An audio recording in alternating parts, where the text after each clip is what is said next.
Hello, everyone, and welcome to the Golden Astrologer Podcast. This is Deb McBride, and I am recording this in lovely but overcast Escazú, Costa Rica, on Sunday, the 13th of July in the year 2025. And there is so much to say, so much to say. Let's review, because so much has happened in the last week. And there's still more happening this week, but let's just talk about where we've been. And so the first thing, we know that last week I talked about the Uranus entering Gemini situation that happened on Monday, July 7th, which was just about a week ago. And so that was, us waking up on Monday morning in this region of the world saying, hey, Uranus is in a new sign. Wow. And I have to say that between that and the full moon and the station of Saturn last night, retrograde, this was one whopper of a week. It's too much big energy for us to process easily and quickly. This is too much big change and collective unconscious change for us to really just sort of go on with our days and our lives and our experience of our everyday life, okay? Just in a normal way. It just isn't happening. It's too much collective change at one time.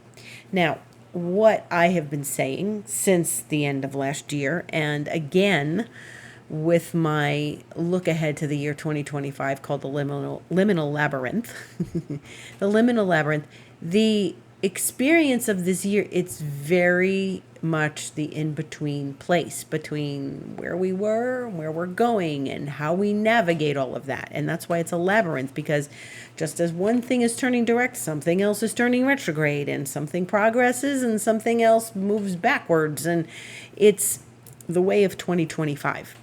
And we're living it. So when we have no choice, we have to live it. We could ignore it.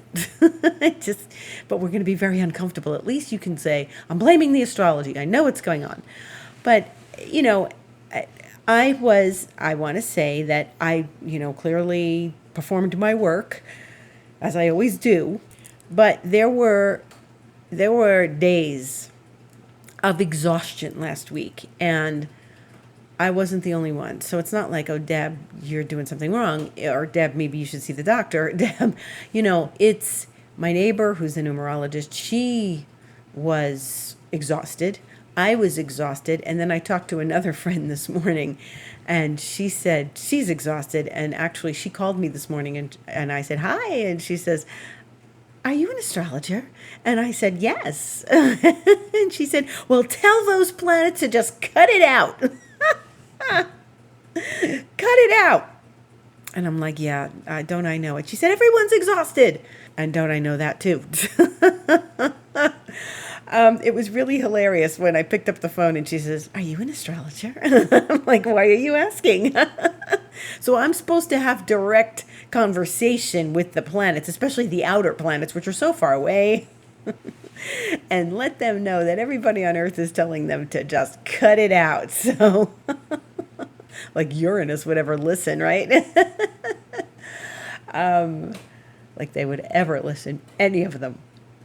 But this has been a one for the books. I can't say there were actual events that were off the charts and chaotic. I didn't feel that. I didn't feel that Uranus, the planet of chaos, changing signs into another sign that is more chaotic than the sign before. I didn't feel like my life was in disorder. I didn't feel like I couldn't keep up. I didn't feel that I was, falling behind or confused or anything like that. I was just exhausted. I was sleeping 9 hours a night, and it was still like I was still getting up and walking in the kitchen and going, oh my God, I'm exhausted. Even though I'd slept soundly. It wasn't tossing and turning and stuff, but it was sound sleep last night I slept about 9 hours, and I'd get up in the morning and be like, oh my God. And this is a definite shift in our consciousness. Okay. So when we have things like this going on, big planets changing signs, you're going to feel it, usually in your body, sometimes in your mind, sometimes in your experiences of, just interacting with other people. But the other thing was this week, out of nowhere, the surprise that I didn't count on and realize until later, was that we were having solar flares. So there was a lot of activity on the sun. And so it was definitely an experience of all of that astrological information happening. And then there was solar flare. So there was actually like activity with the sun, on the sun. And, you can't say that we're not affected by that. The sun affects the whole planet, the whole solar system. So that I think was a big change in activity for all of us, and probably affected our energy levels. So my neighbor and I were talking about it. I said, are you exhausted? Yeah, I'm exhausted. And then my friend this morning says, everyone's exhausted. And I'm glad to know it's not just me. So those of you out there who have been exhausted, my astro darlings, this is definitely a sign of solar flare activity and complications in the collective unconscious, where things are moving. Things are moving, and they're moving forward and backwards. And even though Saturn is in apparent backwards motion as of last night, it's still progressing into another realm. It's going into, it's in Aries, but it's going to go back to Pisces again. So it's going to finish that up. So we have to acknowledge where it is for us zodiacally, astrologically, wherever it is in your chart, and really like finish up the Pisces lesson. So what have you been learning since March of 2023, when Saturn initially went into Pisces?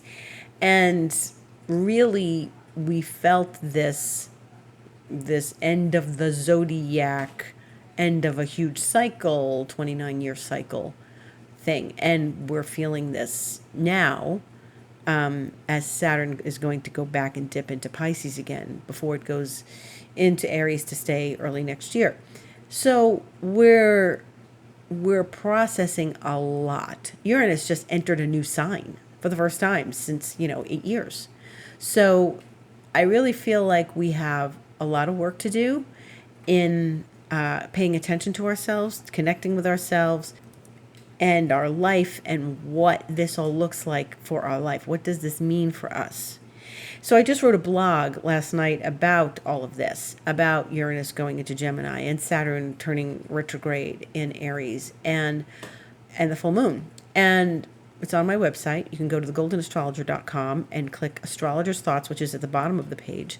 And then you can read the blog. And if you are interested in my blogs, you can sign up. Before you even get to clicking on Astrologer's Thoughts on my website, there's a little box that comes up and asks you to join my mailing list. And that will put you on the mailing list to get you to receive the blogs every time I write them. So you can do that. And I don't write, so I'm not going to send you 3 things a day. Don't worry, I don't do that. And so I recommend that you do that so that you can actually see the blogs when they come, And also be aware of other announcements that I'm making when I make them about classes and events and things like that. So it would serve you well to be on the mailing list. So there was this Saturn station yesterday.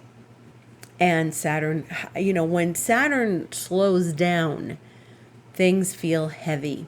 In my alchemy deck, there's a Saturn card. In my oracle deck, there's a Saturn card and there's a lead card. And the lead, meaning a metal, is what relates to Saturn. And in alchemy, of course, lead is what we want to turn into gold. But then that's historically. in alchemy. And so you want to work with the metals. So that's why they're in the deck, right? But it felt very lead-like this week. It felt like lead. It felt heavy. It felt like we're dragging our feet. We're just dragging through the week. The week before didn't feel like this. Is when Saturn started to station, the heaviness, and that just adds to the exhaustion, or the exhaustion exacerbates the feeling of heaviness. So all of this, if you're feeling it, this is what it is. You're not sick. You're not crazy. Barring anything outside of this, of course, you are experiencing what everyone else is experiencing. And this is very much about our progress of this year of 2025, this sort of liminal space we're in. So when Saturn starts to slow down, we get heavy. We get sleepy, we get exhausted, and with solar flares, we get really exhausted. And with Uranus changing signs, and we're out of one realm and into another. And I was expecting, Uranus is going to go into Gemini, we're all going to get anxious. And some people are anxious, some people are experiencing anxiousness. And that is probably temporary, but it's part of the whole program we've got this week. So this, I think, was too much. Now, the full moon was Thursday, the 10th. And the energy was pretty crazy that day. It was 4:37 p.m. Eastern time on Thursday the 10th. And I have to say, it was crazy. Like the moods and the energies. And so it was in Capricorn, as I told you. And what rules Capricorn? Saturn. So if it's a Capricorn full moon, we're looking to Saturn. Saturn who's slowing way down. And so it might have been a little hard to get our footing or to feel grounded. Now, full moons are always a little bit nutty. And I thought this was interesting because some things seemed to speed up, even though Saturn was ruling that and Saturn was slowing down to a crawl, to turn around. And I noticed things like I noticed my cleaning lady, she comes on Thursday. She was whizzing around here and like doing things too fast. And I was like, please. I was kind of following her around and like straightening up things behind her. But she was fast. And then we had a get together, a going away party for Amira, who was here with her baby. And she was going back to Austin, and we were saying goodbye, and we had this kind of wild party. And we were doing all these weird dances and everything, and it was such a crazy vibe. And it's like, this is a full moon energy, man. This is over the top, like, and there were so many people that came, and that was Thursday, and it just got wacky, weird, and wonderful in some ways. So it was a wacky full moon ruled by a stationing Saturn. Now I'm here to tell you that the party's not over yet, guys. Mercury is going to station. Mercury's going retrograde at 15 degrees of Leo. And it's going to do this on Thursday, this coming Thursday, the 17th. And this is the big aspect of the week, is Mercury's going retrograde. And that is at 9:45 p.m. Pacific time on Thursday night, which is 11:45 p.m. for me. And then in the Eastern time zone, it's 12:45 a.m. Friday the 18th, the morning of Friday the 18th. So shortly after midnight, 45 minutes after midnight, Friday morning, the Mercury will go retrograde in the Eastern time zone. And Mercury is the planet that rules Gemini. So now that Uranus is settling itself and getting itself, unpacking its bags in Gemini and starting to rearrange the house, because that's what Uranus does, it rearranges things. And here comes Mercury, the ruler of Gemini, and it's going retrograde. So this is going to put some more topsy-turvy energy in our lap, okay? I don't think that this is going to go by unnoticed, all right? And Mercury is stationing at 15 Leo, which is the cardinal axis, which means there's going to be wacky news, there's going to be fake news, there's going to be real news, there's going to what is the truth and what is not. I think there's going to be a lot of this. So this is very interesting because this is the very first Mercury retrograde while something big is in Mercury's sign. So this is powerful and important, and I want everybody to pay attention to this because not only do we have to pay attention because it's a typical Mercury retrograde in a fire sign, but it is a Mercury retrograde that is tipping its hat to Uranus, who's in Mercury's sign. So it's like, yeah, you can live in my house, Uranus, but I'm going to like be a wild person for the next 3 weeks, you know? And so it's Mercury is tipping its hat to Uranus, like, hey, let's make chaos together. What would that look like? Well, we're going to find out. And I find it fascinating that the planets are doing this to us, for us, where Mercury is actually retrograding not many days after Uranus has entered Mercury's sign. So it reverberates, you know. So when we look at dispositorship, we are looking at Uranus now in Gemini disposed of a Mercury retrograde.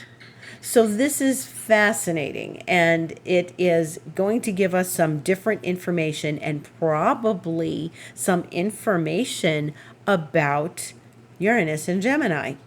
You know, with Mercury retrograde, the truth is revealed. Mercury going retrograde is the internal workings of these things. Mercury retrograde is stronger because it's closer to the Earth, and it is slower and it's more deliberate. And so I think this is going to be a wild ride because, you know, it's not like nothing's in Mercury's sign. It's not like right now we don't really have anything in Virgo. And we didn't really have anything in Gemini. Jupiter's left Gemini. So now we've got Uranus there, which is a chaotic energy. And it's Uranus is a wonderful energy. If we don't have Uranus, we don't have breakthroughs, we don't have brilliance, genius, innovation, revolution.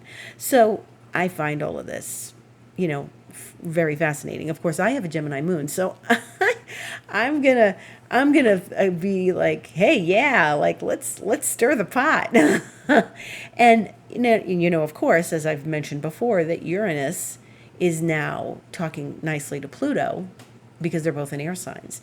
Not that they were talking fresh to each other before, but this is really a direct trine now. They're both in air signs and they're talking to each other, and so I think we're going to take a step back during this Mercury retrograde and really start to understand what Uranus and Gemini is going to look like for us. And this is a great time to do that.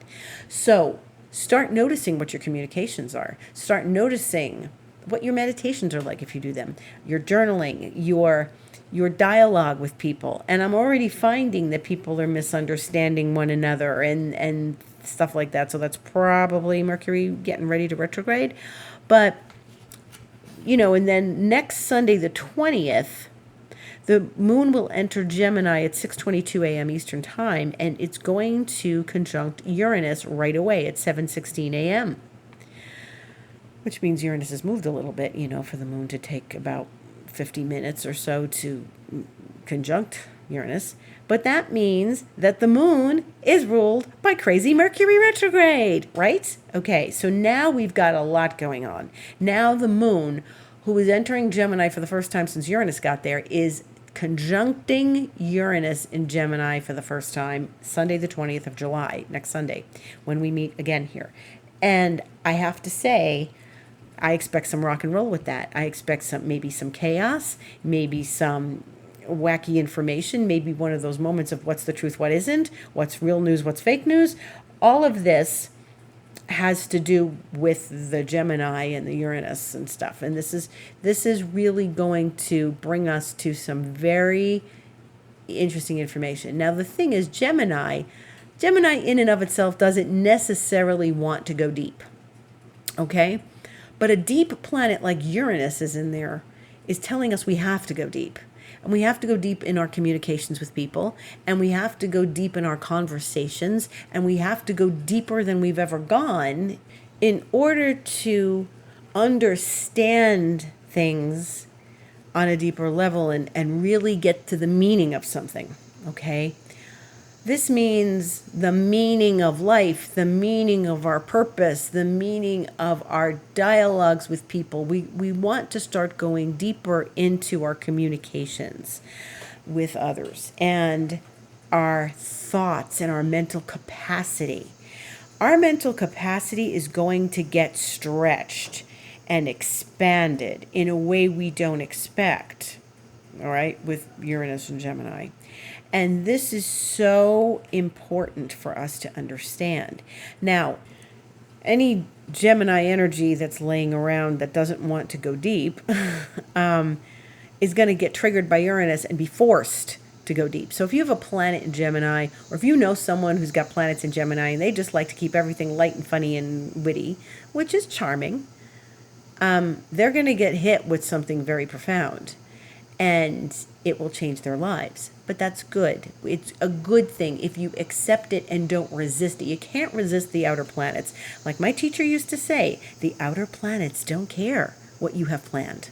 They don't care that you're spending Christmas with grandma. They don't care that you're having a beautiful dinner party. They are going to plow right through our lives and change things collectively and personally. Where do you have Gemini in your chart? What is very interesting is everybody's cooperating in the heavens. You know, Pluto's in Aquarius. Gemini with Uranus is trining that. That's a nice aspect. And Saturn and Neptune are in the beginning of Aries, and they're making a nice sextile to both Uranus and Pluto. So they're in the middle, and it's all peace among the outer planets with Saturn. And it's like, wow, hey, this is cool, right? But this is something very unusual, and everything's changing because of all of this flux and activity and movement. But they are also doing something that is sort of supporting the peace of this. So while we are all experiencing flux, at least they're not fighting with each other. At least this isn't Uranus square Pluto 10 years ago. This is Uranus and Pluto getting along. This is Saturn and Neptune getting along with Uranus and Pluto. This is everybody talking to each other nicely. And it really makes a difference. If someone has a baby now, they've got all of this in a peaceful relationship to one another. That's really pretty cool, right? It says a lot. So my feeling is there's a balance among the chaos, and we just have to go find it. And, this is a great time to really do work on your mind and your mental state. And I expect Uranus to awaken us, and Pluto too, to a certain awareness around our mental capacity, our mental states. And if our mental states are less than what we want them to be, and I don't mean that you're mentally ill or crazy, what I mean is that you can do a lot of work on cleaning up your brain and its thought patterns and your mind in a way that's going to serve you better rather than let it distract you. And distraction could be at an all-time high with Uranus and Gemini. But what we really want to do with this energy is take it and harness it and use it for our benefit. And you can hear the chichatas in the background. Yeah.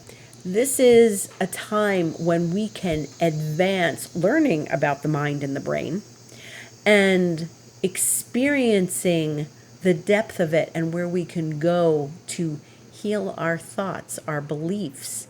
Outmoded beliefs are a thing of yesteryear. We want to get rid of them. We want to clear up the energy of distracting thoughts and thoughts that no longer serve us, beliefs and thoughts that no longer serve us, that distract and take us down a rabbit hole from the past that we no longer need to go down, okay? So this is something that we need to pay attention to. The other thing that happened was yesterday, when I woke up yesterday morning, Saturday morning, and I wake up and I'm laying in bed and I feel how I'm feeling, the first thoughts, the first feelings I get, and it's usually a feeling. The first thing I felt was the desire to go down a rabbit hole. And I mean, come on, I just barely opened my eyes and my brain already wanted to go down a rabbit hole that was not going to serve me, as I just mentioned, right? Like the thoughts that aren't going to serve us. And I saw myself with a fork in the road. And I said, this is Saturn in Aries. Yeah, yes, it's Gemini, but there's Saturn in Aries because I was about to get irritated. I was laying in bed with my eyes barely open and I was about to get irritated. And I said, stop, change, change.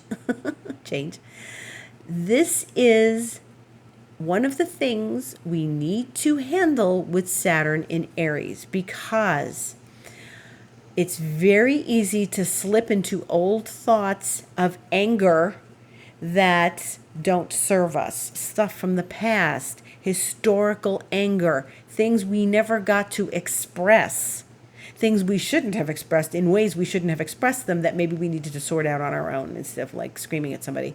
But what I feel like is Saturn is really giving us a lesson on how to navigate our anger and our angry thoughts. Everybody's got anger. Sorry.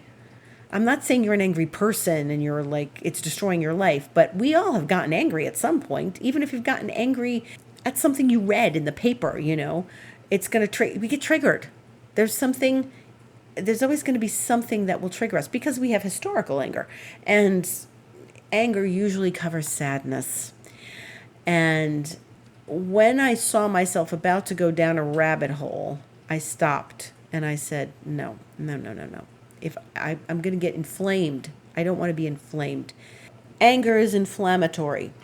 And one of the things we have to deal with Saturn and Aries is our inflammatory responses. So I would really recommend that this is something you want to look at. And it should be fairly straightforward to see yourself when you get triggered, what's triggering you. And that Uranus and Gemini is going to help us look at our thoughts a little more closely and what the inflammatory thoughts are and what triggers them. And if your mind works really fast like mine does, you go from one story to the next story in your head, and before you know it, you're triggered. So you have to step back and not allow yourself, again, to go down that rabbit hole. That I watched a fork in the road. I literally laid in bed and saw I can get mad over this or I can just let it go. And I'm just going to let it go. And I'm not going to go back for this stupid story. It's like dumb details. I'm not going to do it. So this is called catching yourself in the act or catching yourself in the thought. I could have ruined my day before I got out of bed. And I could have started my day with anger and irritation. And I'm just like, it's not worth it. And don't let Saturn pull you in. You don't let Saturn pull you in like this. You go, okay, I see you. I hear you. This is not where I want to go. And I do understand that that's triggering me. So I need to kind of find another way of dealing with it or just accept it for what it is and who the person is and not like keep going over the thoughts and dwelling on them and then not doing anything about it. If I'm not going to do anything about it, then I just need to stop and handle it another way. And so when Saturn slows down and it gets needling for us, we start to watch where this incredible fork in the road appears, and we have a choice to not go down the road that's going to take us to ruining our day before we get out of bed or some such activity. You would think that, well, Aries is, Mars, Aries, it's always angry. It's always ready to start a war. And it's not necessarily true. I mean, Aries are some of the most talented, creative people I have ever encountered. And I know Aries that are not angry because they've channeled their energy creatively. And they go, I can't do anything about that. I'm just going to keep going. And so they are just stepping into a higher form of creativity instead of the lower energies of anger. And like I said, if you're going to deal with your anger, you got to look what's underneath it, because I think anger isn't the bottom line emotion. It's sadness. It's depression. It doesn't mean you're depressed. It means you might have a moment of depression, or the sadness that isn't depression is underlying it. So it's one of these things. It could be depression. It could be sadness. And, I learned this many, many, many years ago. And it's something that we want to work through and really understand and heal. And Saturn in Aries and Neptune in Aries, certainly Neptune in Aries, is going to encourage us to heal the anger and what's underlying the anger. This is something we all need to stay in touch with and stay aware of as we go through this cycle of Saturn and Neptune in Aries. Saturn first for 2.5 to 3 years, and then eventually Neptune probably for like 12 years. And it's going to give us the opportunity to really do the work on this.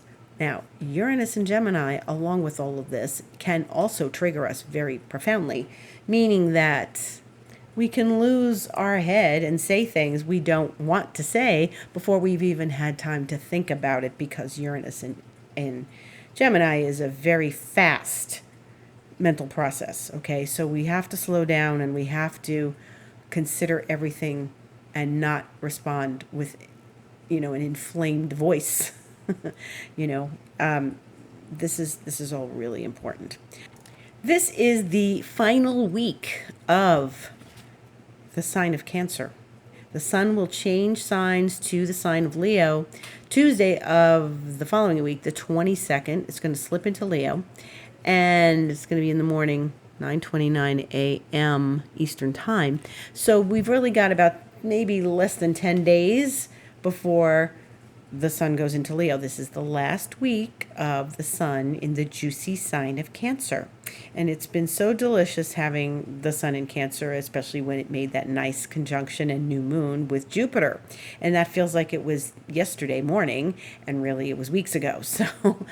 So yeah, we're going to have the sun enter its own sign because it loves to be in Leo, and that's going to happen the 22nd. So it's a good time to still be with family, take family into consideration, security matters.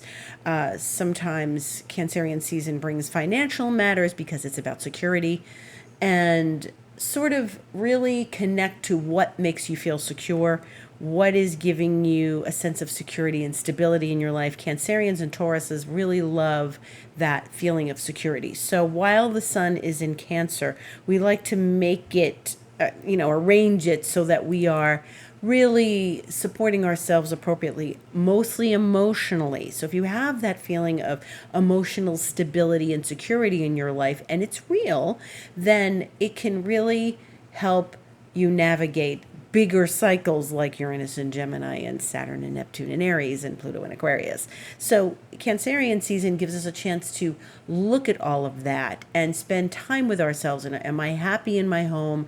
Do I love my home? Do I feel the security and the emotional support systems around me? Are they intact?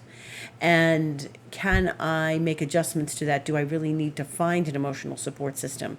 And that can be very glaringly obvious during Cancer season. So if you're finding those situations to be intact, that's a good thing. And if not, then we start to look at, well, where can I do some work with this? One of the other things that's going to happen this week is the sun in Cancer is going to square Chiron in Aries, and that's going to be Saturday the 19th. And if there's going to be any sort of familial wounds that we need to address, then that is going to be when they rear their heads, and we're going to get a glimpse of that. So if there is something about your support system that feels like it's perforated and it's not intact, then you may really want to do some extra homework, emotional homework on those things, especially with the sun coming up to square Chiron in Aries. And then on Tuesday, I just want to say that the moon is going to oppose Mars at 12:16 a.m. Tuesday in the Eastern time zone. And so what does that mean? Mars is in Virgo, and it likes to be practical there. It helps us get, things accomplished and organized and stuff with Mars in Virgo. But the moon in Pisces and Mars in Virgo are going to be very close to the nodes. Mars is near the south node. The moon will be close to the north node. So pay attention again on Tuesday or Monday night as to what you are feeling around that, because Mars is going to the south node and it won't get there for about another week. But this moon triggering it at the north node, that's going to be special. There's going to be something in this dynamic. And the south node in Virgo is more about our practical thinking mind rather than our feelings. And we're supposed to be really trusting our intuition, our gut feelings right now, because that's where the north node is taking us. So there's a part of us that wants to grab onto details and obsess about them, as opposed to letting go and trusting our gut and our intuition. And that's something that may get triggered between Monday and Tuesday. So please pay attention to that and take the gut road, okay? Because the moon is steering us towards our intuition at the north node. Take the time to really sit with yourself and look at what Mars might be triggering over this next week, and especially when the moon triggers it at the node, because Mars there is going to make us very nitpicky. It's going to make us pedantic. It's going to make us feel like we have to, follow the rules and be really instructive and really be detail oriented and get organized. And there's something out there saying, whatever that is, wherever that is in your life, just trust your gut instead of overthinking something, okay? Because Mars with the South Node in Virgo could really be nitpicky and overthinkings and judgmental and critical of ourselves. So be very aware of that before you start pointing fingers. And even if you're pointing fingers at yourself, well, I could have done that better, etc. Go with the North Node in Pisces with the moon. Just be aware of that. Trust your instincts, trust your guts, and trust in something greater than yourself, the universe, Mother Nature, Okay, and I want to remind you that if you are interested in finding out where these planetary dynamics are happening in your astrological chart, you should come see me. Just go to thegoldenastrologer.com and book online and just, set up a session with me. And it's going to be really enlightening if you haven't had a session, or maybe you haven't had one in a while, to see where things are going, especially since so much is changing. It can really be helpful. The other thing is Reiki, and I was thinking this the other day. I really need to say my Reiki is not a typical Reiki. Like somebody last week was saying, can you give me an attunement? We don't really do that in this Reiki. I don't sit and I don't even really know what attunement is. That's a different system. My system, we don't just gently touch you and put our hands on your shoulders and stuff like that. I go right into your spiritual energy. I go right into your space. I go into your field. And I don't need to be physically with you to do that. That's why I do it on Zoom. I do it in person. But I go right into the space and see what's there and clear it up. So this isn't one of those Reikis that it's just sort of a gentle, nice touch, a light touch. That's not what I do. I've cleared entities from people. I've cleared blockages, old beliefs, old contracts, vows of poverty, all this stuff. That's what my Reiki does. I have the ability to break contracts, unconscious contracts, vows, cord cutting. This is deep work. I do deep work on you when I'm doing a Reiki. I'm not just gently touching you and helping you relax. That's not what I do. So you have to be ready for something powerful to happen when we do the Reiki, because I think people need to rest afterwards. They should rest during the session, and they should rest afterwards. It may not appear immediate that you are getting a big change in your life. It comes as you process that stuff. So it's kind of shamanic. The 5D Reiki really goes into your field and clears up what is no longer necessary. And I accept all sorts of issues and problems when people come to me. So just to let you know that. It's all available on my website.